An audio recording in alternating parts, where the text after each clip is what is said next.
Thanks, Donnie. Appreciate you, man. We can skip Appreciate you in two. the chat early. Setting us right up for segment 2. Don't you love that? What is up, everybody? Welcome into the DNVR Nuggets podcast, the DNBA show. There it is. We are presented by DraftKings Sportsbook. Make sure to use the code DNVR when you sign up and download the DraftKings Sportsbook app. Harrison Wind, Adam Mars is off today. I'm hosting. I'm alongside Brendan Vogt.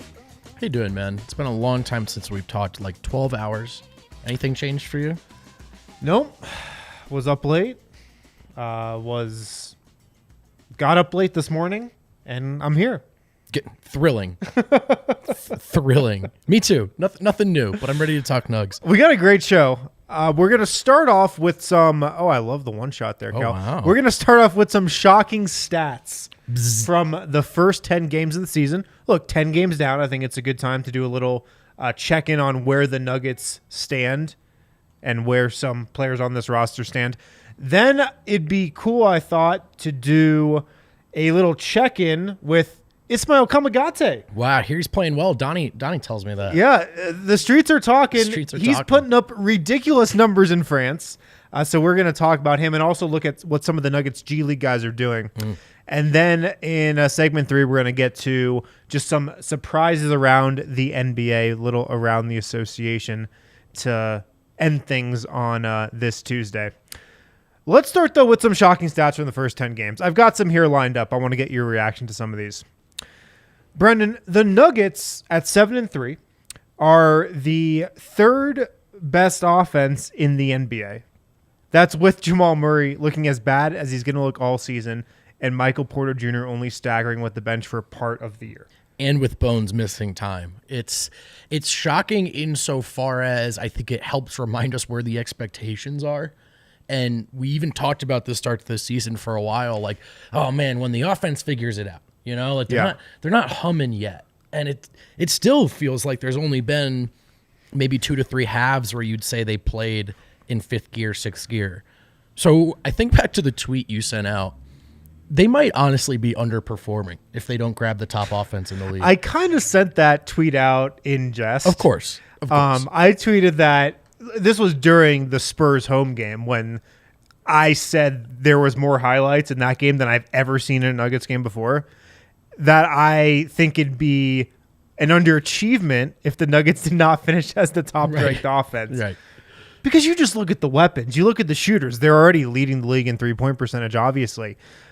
There's just so much potential. The ceiling is so high on the offensive side of the ball.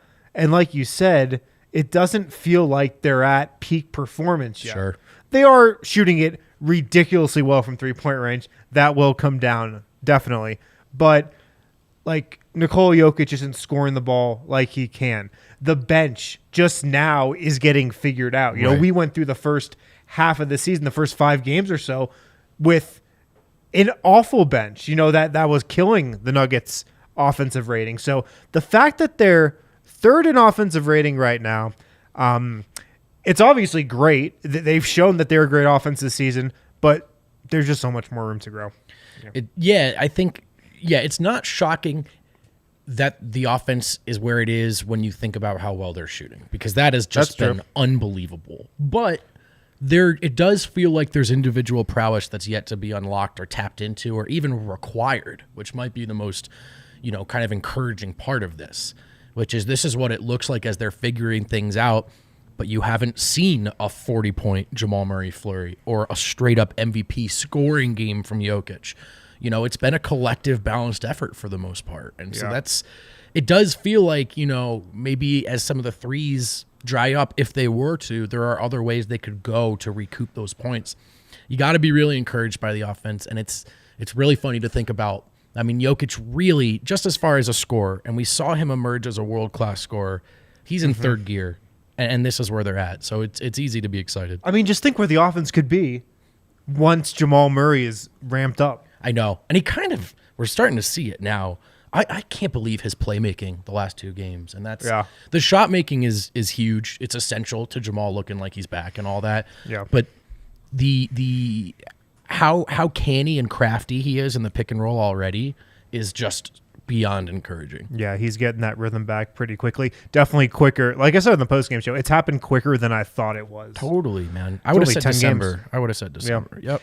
Here's another shocking stat for you. Nikola Jokic has 35 deflections on this season. That ranks 10th in the NBA. First among not just centers, but first among all big men. Power forwards and centers.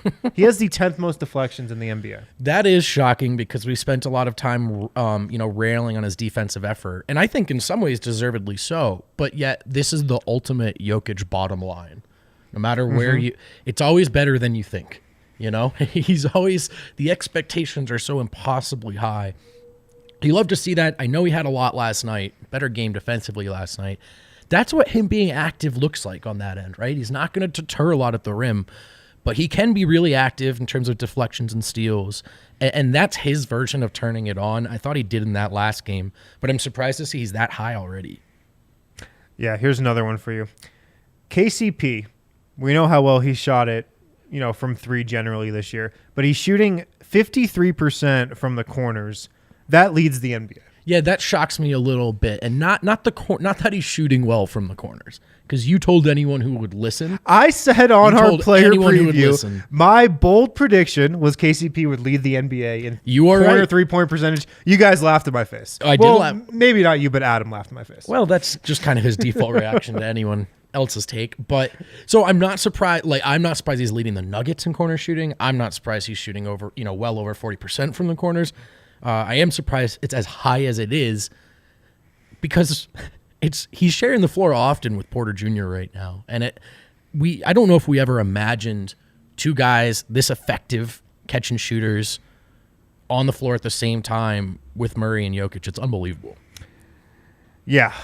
He's been the perfect fit. He's been exactly as advertised. He's been exactly what the Nuggets thought they were getting. And he's gotten the Nikola Jokic stamp of approval already. Right. Jokic said earlier this season that the thing he notices about KCP and why KCP has been such a seamless fit is because he just knows his role. And Jokic then said that's why he's played for so many good teams, because he knows what to do. He's come into Denver. He actually has forgotten a bunch of the plays. I was just going to say that. It's weird. You can definitely see this live. When I'm at Ball Arena watching games, the Nuggets aren't on the same page with a lot of their play calls. Only 10 games into the season, I'll excuse it a little bit, but especially KCP seems like he doesn't know where to go a lot of the time. But when Denver's just in transition or something, precisely when they're not putting out a definite play call, when they're just improvising, he's going straight to the corner, and that's the exact role and the exact lane he needs to be running in. And it's kind of what they've been trying to get Porter to do a little more of. And the spacing's just so good right now. Yeah. It wasn't just we saw the return of the 2-man last night. We saw, now granted Bruce was in for MPJ, but we saw the 2-man just with a lot of room to operate. And it's so different. Michael Porter Jr. is shooting 21 of 42, 50% on catch and shoot threes. He's above 50%, in total 3-point percentage, I think. That's second in the NBA out of players with at least 40 attempts. I was surprised he's not first, that he's missed 21 of these. No, man. There's almost no Porter shooting stat you can put in front of me where I go, wow, that's shocking. This is who he is. 100 reasons why it may not last a full season, full career, all that stuff. But the shooting element of it, the shooting talent, can't stress this enough. He's born to do it. And the transition 3 numbers are outrageous. The catch and shoot threes are outrageous. Anecdotally, it feels like that completely gratuitous step back he does. It's outrageous. It's also effective. And so I'm not surprised. Definitely outrageous. He turns an easy shot into a crazy, ridiculous shot and still hits it. Still hits it, man. How about this one? Aaron Gordon is currently shooting 68% from 2-point range. His previous career high was 60%, man, which was last year. Wow. This is what we always talk about with Aaron Gordon. The game can be so easy for him if he wants it to be. Just play inside, get easy buckets, dunk it. I think he's still leading the league in dunks too. I don't have that on the list. Yeah. Just take what Nikola Jokic in the defense gives you. It can be so easy. And for the large part of this season, that's what he's done. And he deserves so many kudos for that. I was just writing that in the grades this morning, especially these last couple of games. B to A- performances to Aaron Gordon, where he's shot like 5 or 6 times each, respectively. And he's so willing and able to fill in the cracks with impact around those guys. And the assists that, like, he had 5 assists last night, the little bit of rebounding, the defense when it comes. But then particularly this, the way that if you are really worried about all these elements of the big three, there's very little you can, at some point, you're going to lose Aaron Gordon. Yeah. And it's probably on a screen, and he's probably going to be wide open on his way to the rim. So this isn't too surprising, but he just needs to get a lot of credit, I think, for his willingness to be this guy. Yeah, absolutely. I mean, he's done that since the day he got to Denver. Right. He's always going to get credit here for just accepting his role and just where he stands in the pecking order. He definitely deserves a lot of credit for that. So after 10 games, Vogt, do you have something that you're looking at as the biggest storyline to you, the biggest story about this team through 10 games so far? What would that be, in your opinion? For me, it's that they're staggering often and with some success, or it at least seems to be a viable strategy. And I'm going to kind of cheat and do 2, but I think it goes hand in hand. It's the neatness with which the substitution of Porter for Brown directly works out, and how that's become a feature of this roster and allowed some flexibility with closing games. I just think it's essential. Those 2 guys cover each other's deficiencies. They do for the other lineup what the other one couldn't. And again, I think a lot about how Golden State last postseason had the option of starting with and/or closing with Poole or doing Gary Payton II, and Denver feels like it's got a similar dynamic here. That's really, really encouraging to me. And just, Malone said he would do it last year, but then there were the injuries. His reputation is that he won't stagger, so that he's gone to it as early as he has, that he seems committed to it. I think that's a big development. Yeah, no doubt. Let me know in the chat, too, what you guys think is the biggest storyline so far with the Nuggets after 10 games. I'll, read some of those on air if you drop them in the chat. For me, if I had to boil it down to one thing, I've got to go with just Calvin Booth's off-season additions being the perfect additions. Right. I mean, you look at all the moves that he made, the trade for Kentavious Caldwell-Pope. He looks exactly what the Nuggets needed at the 2 in that starting lineup. You look at signing Bruce Brown. We thought he was going to be a great fit. He's been exactly that. I think he's the best defender the Nuggets have had in the Nikola Jokic era. And we've seen these last couple games that he's going to be a guy that closes a lot of games. Christian Brown. I liked Christian Brown coming out of the draft. I liked him in Summer League. I did not think he'd be in the rotation starting in Game 2 of the regular season. It's crazy. That's been wild, and I've been trying to tell everybody this all year. Christian Brown is a way better defender than anybody realizes.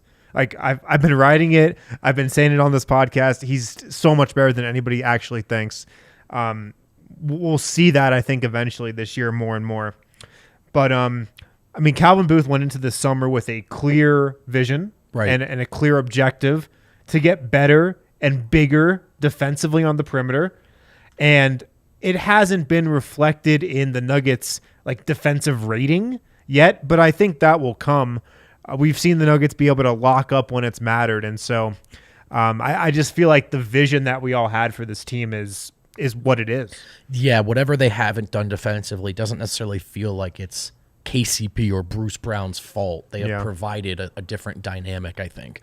So it's all been a feather in Calvin Booth's cap. And, he makes it easy. He's like, here's my plan. And you can judge everything against that plan. And it's all going according to plan so far. Biggest surprise for me, this could also go in for biggest storyline. I know chat was into it for that question, but Jamal Murray, how quickly he looks as good as he does. Mm-hmm. Yeah, that's the other one for me. Yeah, it's the biggest surprise because he's a notorious slow starter anyway, right? So many people pick December, pick January, I think for different reasons. And I know there are a great many people who always believe in him and thought we'd see it early. So kudos to those out here who expected it. But I didn't. And how quickly he's, again, it's not just, okay, the shot's falling. He looks up to speed. And that is something I thought would take way longer. Yeah, Josh says Jamal being back so quick. Josh Medina, Murray coming back faster than expected. DeAndre Jordan. Totally. We wanted to kill him. Lubisa says in the chat, and look now. I mean, I wouldn't go that far. Yeah, I didn't. Yeah. But he has been better than I expected, for sure. I mean, here's the thing. Our bar for backup center is laughably low. But you really just have to grab some rebounds. And he is. Yeah. But the thing is, we also laughed at the signing. The ball. And I think he's cleared that low bar so far, so credit to him. Yeah, by the way, Zeke Naji doubtful for tomorrow's game at Indiana. I did not see him missing this many games. Oh, man, that really stinks. Yeah. Donnie says Michael Malone for sure, his willingness to change a lot of his coaching philosophy as fast as he has this season is shocking. Better rotations, less but timely rage timeouts. I do have to give Malone credit for what he's done with the bench. Absolutely. You know, Porter staggering with that group with Bones, I think, is the right move. So I think the Nuggets have found their bench combination. Brian also says Malone staggering. And PJ's willingness to play with a lot of effort. That's been a storyline too. Totally. I said it on the show last night, but whatever the initial reputation was for him as a blue chip talent that maybe wasn't committed to this kind of stuff, you know, and it's all been so erroneous. I'm glad Malone shouted out his professionalism off the bench as a teammate last night, because Porter has done almost everything that's been asked of him. And so, you know, it's him maintaining this attitude and this approach is no small thing. And it's a big part of the Nuggets looking not just like a good team, but like the team we hope to see. This is a great point by Steve here in the comments right now. Biggest takeaway, it doesn't look like Jokic will be so gassed at the end of the season. Lots of guys sharing the load. This is an aspect to Jokic's start that we haven't talked about. Right. We haven't talked about how he's obviously not expending as much energy at the beginning of this season that he did at the beginning of last season. And could that help him stay fresher later in the year? I haven't really thought about that, but that's a good point, Steve. I mean, across a whole season, it will, right? Yeah, you would think. Yeah. So I don't know. We'll see. I'm sure his effort level will rise and wane as required, but it does seem like that is one of the big benefits to not having to need him shoot 25 times. Yeah. Let's hit a break real quick. On the other side, we're going to go over to France, where Nuggets draft and stash Ismael Kamagate is putting up ridiculous numbers. I mean ridiculous numbers. We'll also look at the G League guys as well. Alrighty, friends. Breckenridge Brewery is the official brewery and beer of DNVR. How about Broncos Country?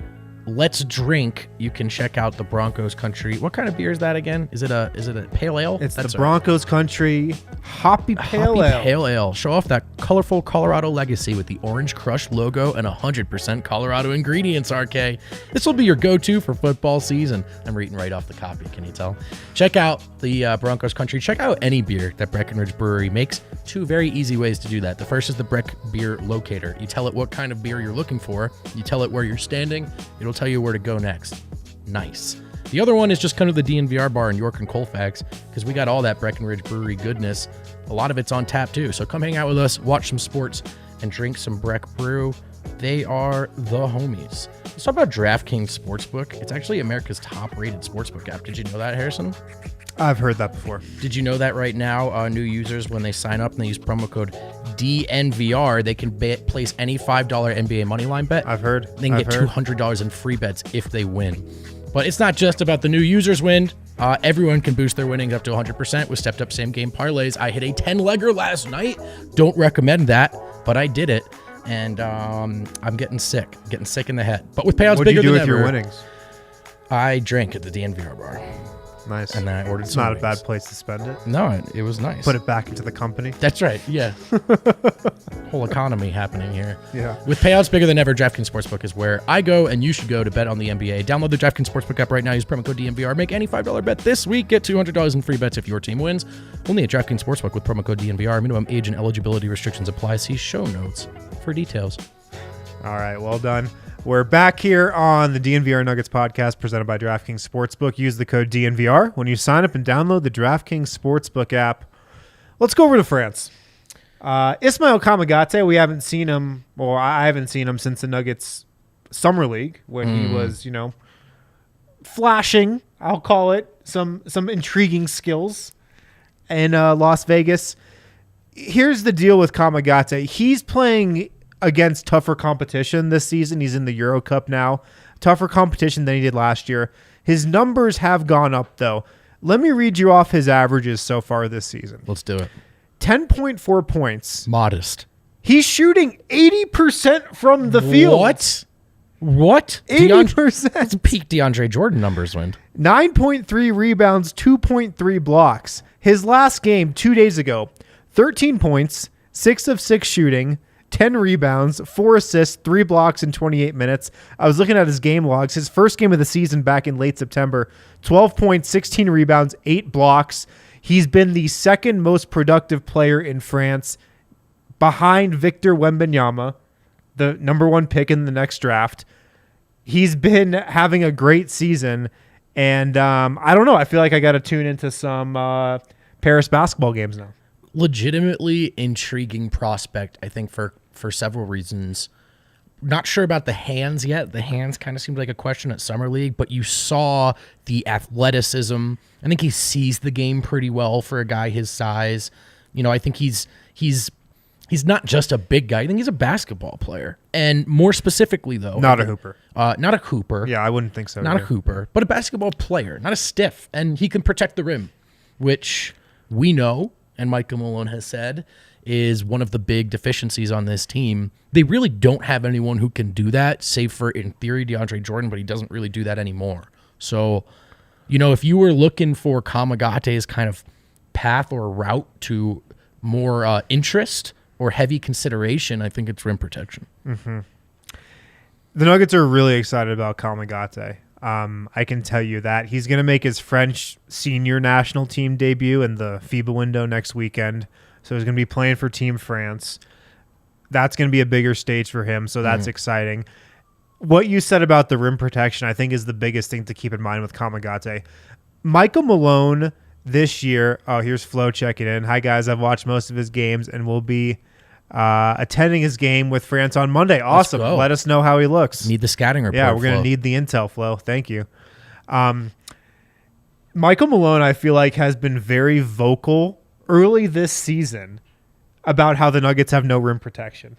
I feel like he's even thrown Nikola Jokic under the bus a couple times, talking about how he is not a rim protector at all. I've been a little surprised by a couple of these Malone quotes just about how the Nuggets have no rim protection and Nikola Jokic can't protect the rim. Well, Calvin did go out and get him his coveted perimeter defenders, but now the rim, the paint defense is still pretty bad. Sure. So what's left? Yeah. But Malone he's been very vocal about the fact that Nuggets have no rim protection. Indeed. And it is the one thing Jokic does not do. Right. And you look at Kamagate, and it's just so obvious to project how he could protect the rim at the next level. And as soon as next season, for the Nuggets. You think about Kamagate and the numbers he's putting up in France right now.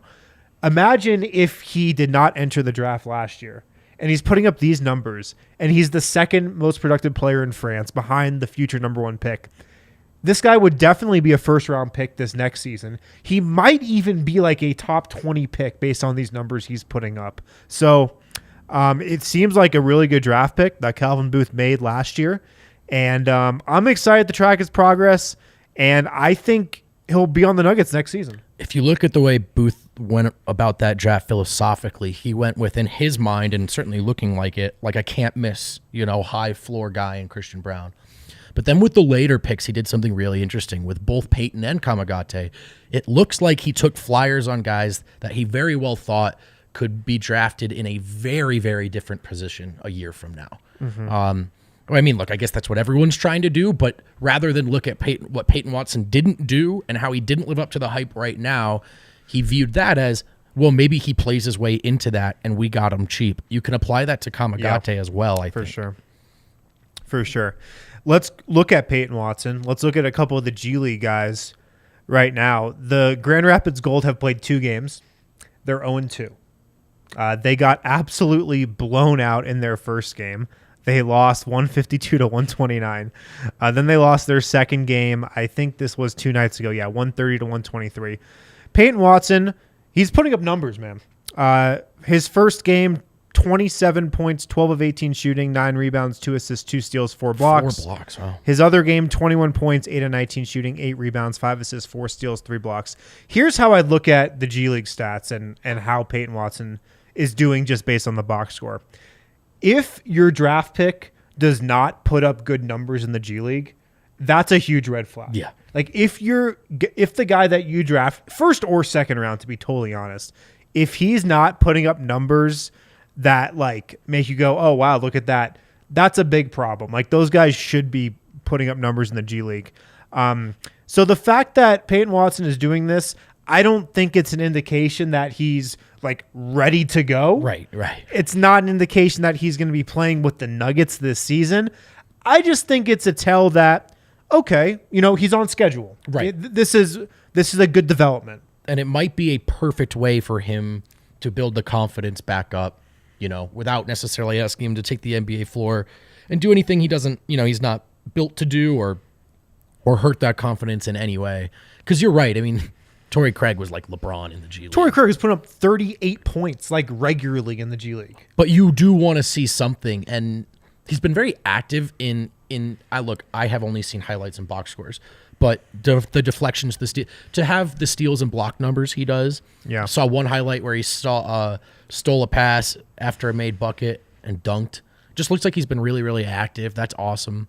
I want to watch more of him. I haven't watched any yet, but he's got some skill. He's got some game. There's a reason why we talk about Peyton Watson at all, and it's good to see it flashing with Grand Rapids.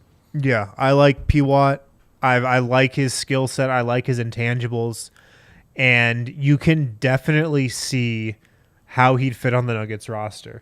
I mean, what do the Nuggets need the most right now? It's a 6'9" small forward that can defend.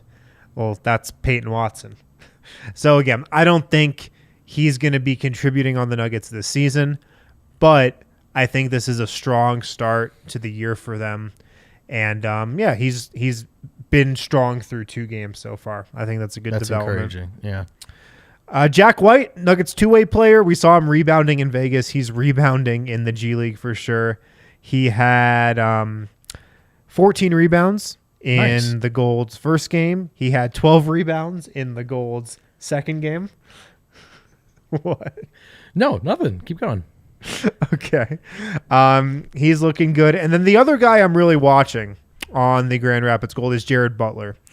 Jared Butler is a second-year player out of Baylor. He was the Final Four most outstanding player and won the NCAA championship in 2021. He was a second-round pick by the Jazz.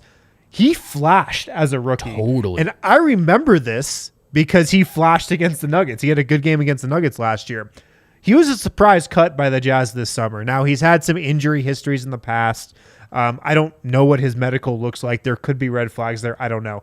But he got cut by the Jazz. Nobody in the NBA picked him up. And he signed with the Grand Rapids Gold. He's looked good in these first couple games as well. He put up 11 points in the Gold's first game, and then he came back and went for 30 points, 10 rebounds, 5 assists in game number 2. This, to me, ends either two ways. It ends with the Nuggets signing him to a two-way somehow, or him getting signed by another team. Yeah, I mean, he's an NBA caliber prospect and player. I think so, yeah. Look, I didn't follow that entire year, but we definitely saw the flashes. We know there was the medical concern out of the draft. There's additional injury concerns as well, and I would have to think those are the only reasons he's in the G League. The thing is, for Denver, I don't know. The way they handled the Colin Gillespie two-way makes me I don't know if they're going to be that cold-blooded. You know what I mean? If you're going to cut a guy, they could have done that already and had this slot open, and they chose not to. So that just makes me think I don't know if that's going to be their approach for better or worse. I don't know. Anybody else you got your eye on in Grand Rapids? No, I just can't believe that Jared Butler's on that team. It just seems so. Well, the Gold is where you go to get another shot in the NBA. You know who's also on the Grand Rapids Gold? Norris Cole. Remember Norris Cole? Wasn't he on the Team USA that went to AmeriCup this past run? Oh, it's not where I thought you were going to remember him from. Well, that's the most recent place I saw thought him. You remember him from like those LeBron Heat Well, yeah, teams. no, that is where I know him from. But I think he was on that. Team USA sent some weird rosters. Yeah, I'm not sure. I'm not sure. But he's also trying to get back into the NBA. That's what you do on the Grand Rapids Gold. They have provided that pathway. So, yeah, we'll see. But, yeah, we'll be keeping an eye on all the G League guys, of course, throughout the entire season. I'm sure Peyton Watson will get called up to the Nuggets frequently throughout the year. It's not like he's going to stay in Grand Rapids the entire season, I don't think. Injuries will probably determine if Jack White gets a call up and plays it all with Denver. But those are the three guys that I'd really be keeping an eye on there. Peyton Watson, of course, Jack White, Jared Butler. Adonis Arms is on this team too, who is with the Nuggets at Summer League. So it's a cool squad that Andre Miller has there. Let's hit another break. On the other side, let's go around the association. Let's look at some other storylines from the first 10 games. What connects two countries, the back-to-back MVP, and a group of snot-nosed friends? 100 Invisible Threads. And 100 Invisible Threads will air again on TV. Evoca tonight. Evoca TV. Wow, I just read their Twitter handle. On Evoca TV tonight, November 8th at 7 p.m. Mountain Time. That's tonight, baby. So if you have Evoca and you missed it last time, it's not on demand. You got to catch this thing as it's airing. You're going to get a chance tonight, 7 p.m. It's a little different than our vlogs. It's a little different look at what we did and what we learned on that trip. We're in it, but it's a little more about the history of Serbian basketball and how the emergence of Jokic is a product of that basketball system and not an anomaly. So if you want to learn more about that, check out 100 Invisible Threads airing on Evoca TV. Go to evoca.tv/DNVR right now to sign up. That lets them know we sent you. You can watch your favorite Colorado sports teams and original DNVR content, just like 100 Invisible Threads. I'm going to watch that again at some point, Wind. It's real good. I've heard good things about it. No, seriously, guys. If you have Evoca, make sure you catch the next showing of 100 Invisible Threads. It's an awesome documentary. A ton of work went into it. And I think it's incredible. Like, to be totally honest, I think it's one of the coolest things we've ever done. Very impressed by Adam and Ryan Green's work on that. Did not expect it to go as well as it did. I'm going to keep it real with you, but it did. What Smata says, I got Evoca yesterday. What Smata. Shout out What Smata. Enjoy it. We want you to have Evoca because we want you to have all of it. The pregame, the game itself, the post games, and this original content. We also want you to go to the games if you feel like it, even if that's a last-second decision. And you can do that with Game Time, the hottest new ticketing site that makes it easier than ever to score the best deals to sports, concerts, and shows. Here's the deal. People buy expensive, awesome tickets, and sometimes they can't go, and often they post them, and always you can find the best price on those last deal tickets with Game Time. If you love DNVR, you'll love Game Time. The best way to support us is by buying your tickets through the link in the description. Go ahead and join over 15 million people who have downloaded the Game Time app and scored the best seats to all of your favorite events, like them Denver Nuggets games. Don't miss that team at home. That's gonna be a fireworks show all season long. Yeah, for sure. Another note on Evoca, like you were saying, a lot of people hit us up and they're like, wow, on Evoca, I can just watch the pregame show, flip the channel, watch the Nuggets game, flip the channel back to DNVR, and I get the postgame show. I get the winner's lounge. Totally. It's so convenient. Yeah. Settle in for a full night. It shouldn't have to just be the four quarters. That's why we like our pods, our sports centers, but they don't talk about your Nuggets. We do. So hang out with us. Game Time, Evoca, DNVR, it all goes together. All right. We are back here on the DNVR Nuggets podcast, the DNBA show. We're presented by DraftKings Sportsbook. Make sure to use the code DNVR when you sign up and download the DraftKings Sportsbook app. What Smata says he's excited for Party Bus Round 2. Oh, man, and we're going to have more details on that. He's got soon. Ibaka. He's excited for Party Bus Round 2. He's basically doing these reads for us. Keep your eyes out because the promo material will start dropping soon. The tickets will drop soon for that second Party Bus, December 10th. So if you missed the last one, who are we playing December 10th? Good question. I don't know. December 10th, the Jazz. Oh, that's a good one. You're going to want to be there for that one. I can't promise a win, but I can promise. Yeah, we're going to send the Jazz back to earth. There we go. Yeah. Speaking of the Jazz win, do you want to do like a fleshed out ATA, man? Just kind of. Sure. Let's flesh it out. Flesh out ATA. That's a gross sentence, isn't it? A little around the A. Yeah, we should just ban the term flesh out from. I think you're right. I think English you're onto language. something there. Wind, I've got a question and an answer for you. Through 10 games here, what team, what player, what storyline, what's your biggest surprise in the National Basketball Association? The anti-Semitism in the league, probably. Actually, no, I said surprise. Oh, surprise. Okay. Yeah. Okay. Surprise.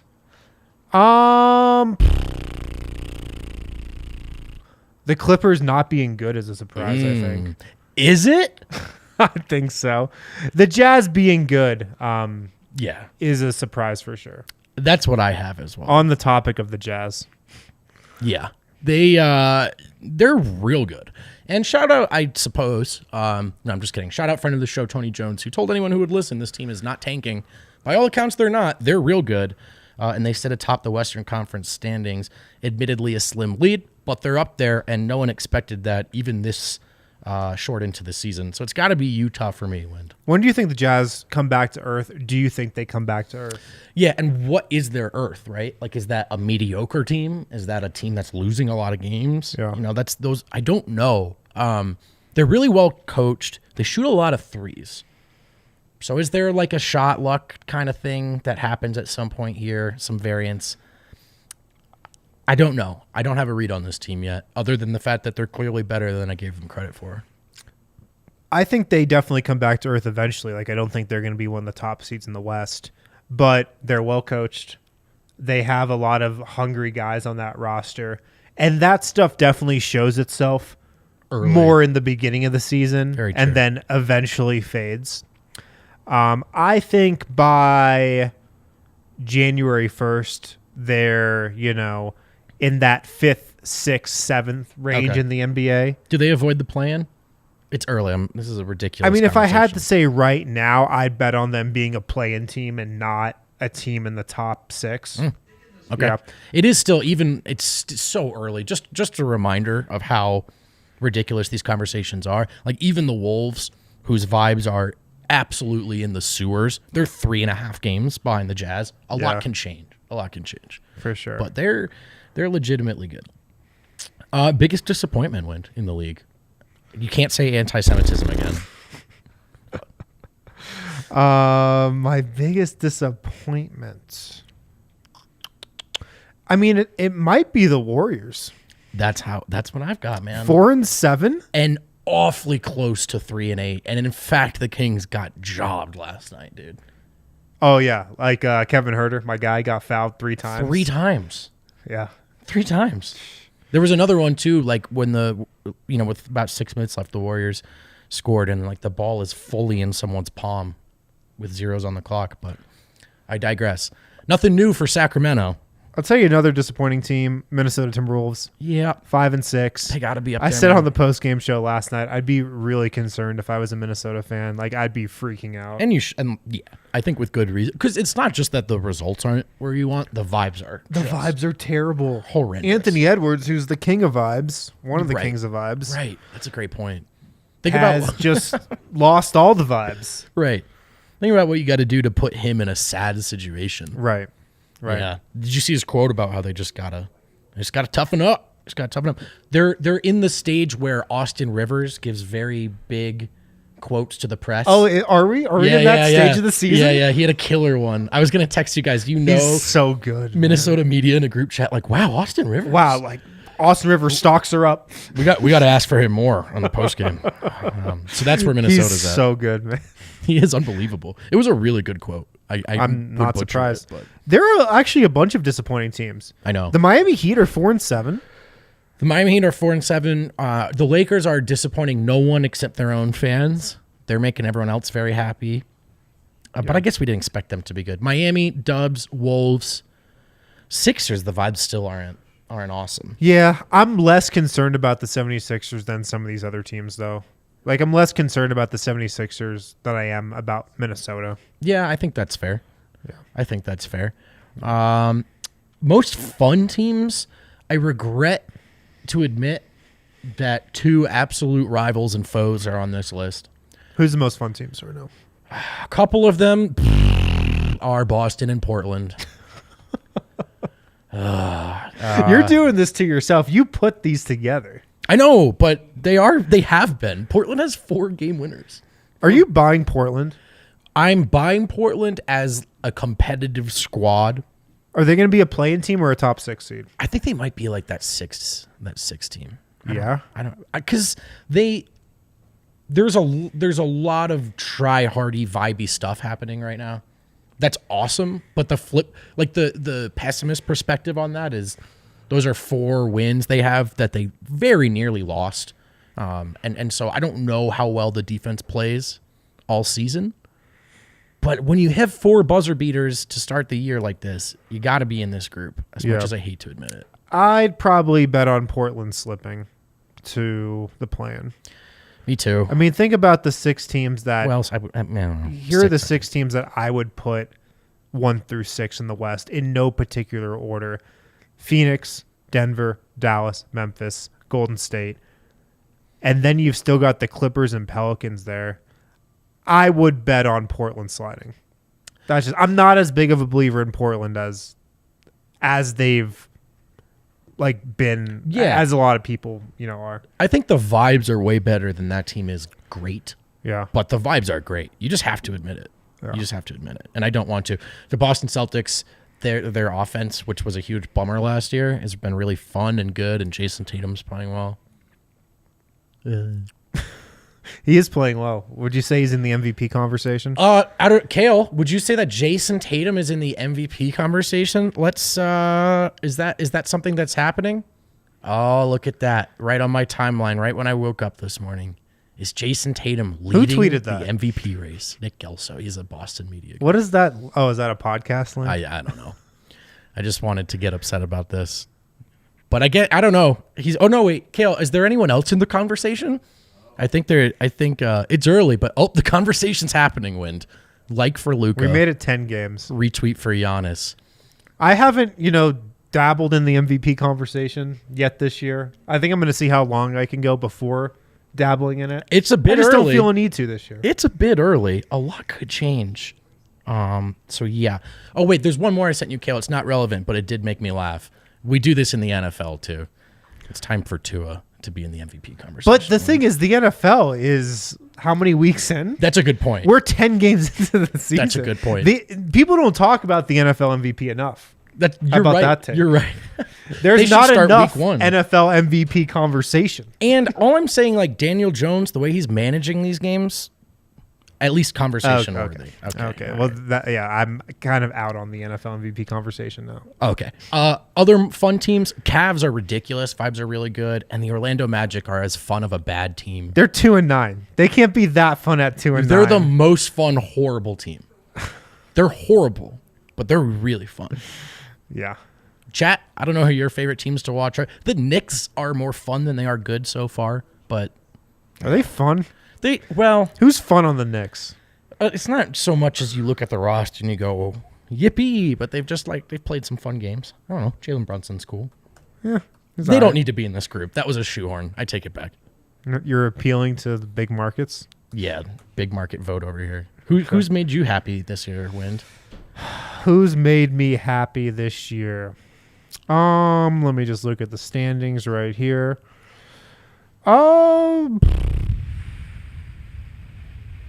It's a good question, actually. The Raptors. The Raptors, you love them, huh? I mean, how can you not? Yeah.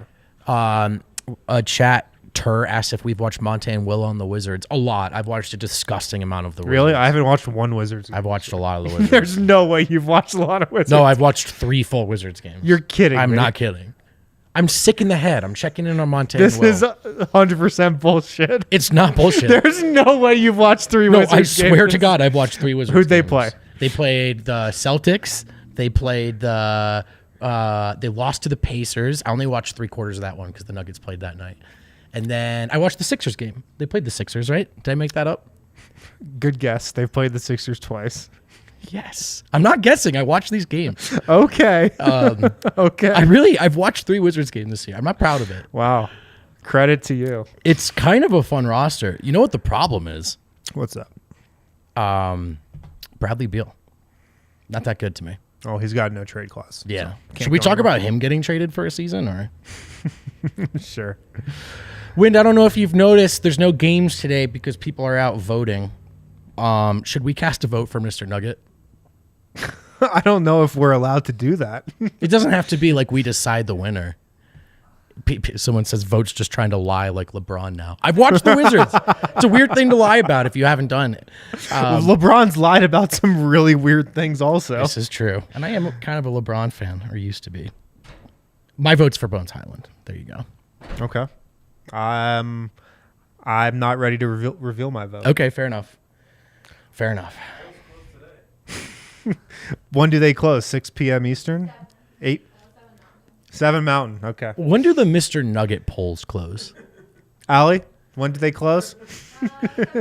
7 p.m. tonight. Okay. Yeah. At the trade deadline, says Cal. We got anything else from around the association? Just looking at the standings. I was going to say if you had to pick one team likely to rise or fall in the West, I mean, this is pretty easy. I'm going to say Golden State's probably not going to finish out of the playoff picture. Yeah. What's happening with Golden State is just they're trying to rely on their rookies a lot because they're trying to do this whole extend the window thing with Steph, Clay, and Draymond, and then James Wiseman, Moses Moody, Jonathan Kuminga. And they're learning that it's tough to count on rookies. For sure. And young guys, second-year guys. Have you noticed the Golden State Warriors fan And they're base, also just not playing defense. They have a terrible defense. That's a very impatient fan base. I've noticed that over the years. They're so furious with the organization's direction right now. They won, let me check my notes here, the last available title there was to win. They did just win They did just win that. Yeah. I swear they just want everyone fired over there. Yeah, I think Golden State's going to rebound.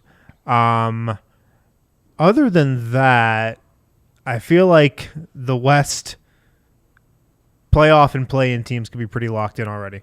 Not going to lie. I would put Golden State in there for San Antonio. Other than that, I feel like those could be the 10 teams. In the East, the Nets, the Sixers, the Heat are 10, 11, 12. Which one of those teams, if any, are actually bad? The Wizards, the 76ers, the Heat? The 76ers, the Nets, the Heat. They're 10, 11, 12. Well, the Nets are bad. The Nets are legit bad. I don't think the Wizards are in it that good either. Well, they're definitely not. But, Yeah. But I'm just saying, with the exception of how you feel about Brooklyn, 10, 11, 12 are all teams that I think very well could be viewed as should be much better. I mean, if Brooklyn doesn't make the play-in, what are we even doing? Yeah, I'm actually just ready to not talk about them at all. Miami, though, man, that could be... Is that a blow-it-up situation? If they have a bad month, do they start making trades? I think they'll be fine. Okay. I'll predict they'll be fine. But Jimmy Butler being on the block could be interesting. Intriguing. Or really annoying, depending on how you feel about discourse. All right. I think that's all we got today. We're going to get out of here early? That never happens. Yeah, we're going to get out of here early. Thanks for tuning in, guys.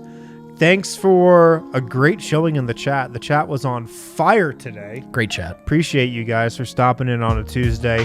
The Nuggets are in Indiana right now. They play the Pacers, who we didn't mention, but have kind of been a okay team so far this season. They're 5-5. And I feel like in their last handful of games, they're trending up, right? They're playing well. They just beat the Pelicans 129-122. This is a sneaky tough one. It's not going to be an easy game. Definitely not. I think it will be a similar game, to how these Spurs games have gone close. And then I think Denver will have a chance to to pull away at the end, or they should. But yeah, we'll be back here in the lounge, pregame and postgame show tomorrow night. Thanks for tuning in, guys. Talk to you then.